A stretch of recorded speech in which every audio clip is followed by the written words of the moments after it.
લેખક અને પુસ્તકની વાત પછી કરીએ, પણ એક ફકરો તેમાં હું તમને વાંચી સંભળાવું જે મને ખૂબ ગમ્યો છે. તો વાંચું છું, સાંભળજો, મજા આવશે તમને પણ. કદાચ તમને પણ ફીલ થશે કે આ વાર્તા આપણી છે. અત્યારે આપણે હોસ્ટેલમાં રહીએ છીએ તો આપણને ચોક્કસ ફીલ થશે. પુખ્ત થઈએ એટલે શિક્ષણ માટે કે નોકરીની શોધમાં ઘર છોડવું જ પડે એવું અનેક વાર સાંભળ્યું હોવા છતાં મારું મન એ હકીકત માનવા તૈયાર નહોતું. ઘણા યુવાનો માટે ઘર છોડીને અન્ય શહેર કે દેશમાં જવું સરળ હશે, પણ મારા માટે એક કપરો નિર્ણય હતો. 24 વર્ષ સુધી હું ક્યારેય ઘરથી દૂર ગયો જ નથી. દેશ બદલવાની વાત તો દૂર, પરંતુ મેં ક્યારેય શહેર પણ બદલ્યું નથી. મારા પાસપોર્ટ પર એક પણ સ્ટેમ્પ નથી. મારું આખું જીવન મારા મમ્મી પપ્પાની આસપાસ જ વીંટળાયેલું રહ્યું છે અને એમનું મારી આસપાસ. એમના પરિચિતો અને મિત્રોના જે સંતાનો ઉચ્ચ શિક્ષણ માટે વિદેશ ગયા છે એમાંના મોટા ભાગના પાછા નથી ફર્યા. સંતાન વિદેશ ભણવા જાય અને એ પાછું ન આવે એ વાસ્તવિકતા અને દીકરાને વિદેશમાં ભણવા જવાની તક મળી છે એ ગૌરવ વચ્ચે મેં મારા માતા પિતાને ઘણીવાર પીસાતા જોયા છે, જેમણે 24 વર્ષ સુધી મારામાં પોતાનો આત્મા રેડ્યો અને હું વિદેશમાં ભણવા જઈ શકું એટલો મને સક્ષમ બનાવ્યો, એટલો મને લાયક બનાવ્યો. તેમને છોડવા મારું મન તૈયાર નહોતું. સારી તક અને વિકાસ જેવા રૂપકડા નામ આપીને મારું કુટુંબ અને દેશ છોડવા નહોતો માંગતો. જેઓ આવું કરી શકે છે એમની સામે મારો કોઈ વાંધો કે વિરોધ નથી. એમની ભાવનાત્મક સ્થિરતા કે ઇમોશનલ સ્ટ્રેન્થ કદાચ મારા કરતાં વધારે હોઈ શકે છે, પણ માત્ર મારા સ્વાર્થ માટે હું મારા મમ્મી પપ્પા, શહેર કે દેશને કાયમ માટે છોડીને ચાલ્યો જાઉં એટલી હિંમત મારામાં નહોતી.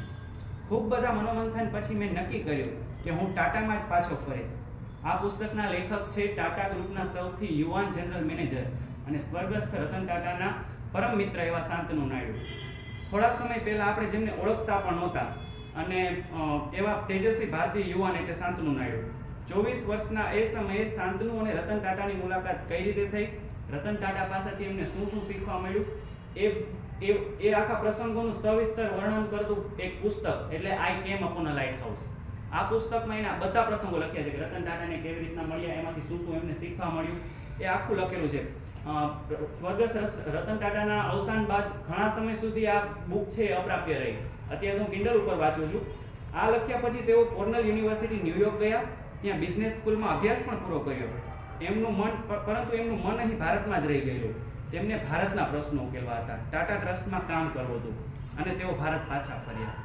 ઉદ્યોગપતિ અને રાષ્ટ્રીય ગૌરવ એવા રતન ટાટાના અવસાન પછી આ પુસ્તકની ડિમાન્ડ એટલી વધી ગઈ કે તે ઘણા સમય સુધી અપ્રાપ્ય રહ્યો. જે બાકીની વાતો છે એ પુસ્તકમાં એ તો આપણે પછી ક્યારેક કરીશું, પરંતુ શાંતનુનો આ જે એક ફકરો અત્યારે તમને વાંચી સંભળાવ્યો એને મારું મન અત્યારે મોહી લીધું છે. રસ્તા પર કચડાઈ જતા કૂતરાને બચાવવા માટે અને અકસ્માત ટાળવા માટે શાંતનુએ એક રિફ્લેક્ટિવ કોલર બનાવ્યો જે રાતના અંધારામાં ચળકે અને વાહન ચાલકને ખબર પડે કે રસ્તા પર કૂતરો છે, એટલે કૂતરાનો જીવ પણ બચી જાય અને અકસ્માત પણ ટળી શકે.